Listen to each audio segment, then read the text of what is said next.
The devastating earthquake in Turkey and Syria is sending shockwaves of concern half a world away, to California.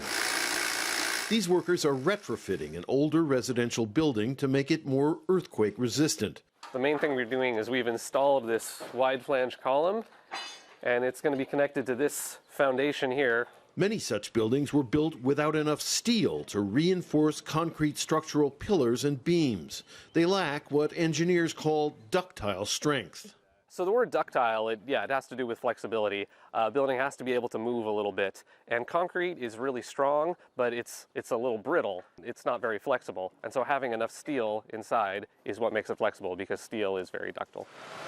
The magnitude 7.8 Turkey-Syria quake happened in a seismic zone strikingly similar to the San Andreas Fault, which runs through Los Angeles County, home to 9.3 million people.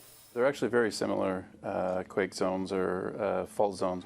Southern California is no stranger to large earthquakes. The 1994 Northridge quake was a magnitude 6.7, and it could happen again.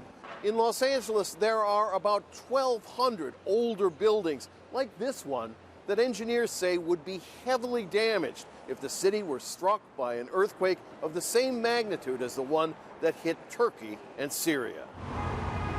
The Los Angeles County Board of Supervisors recently voted to create new rules requiring retrofitting of older non-ductile buildings and to create an inventory of vulnerable structures.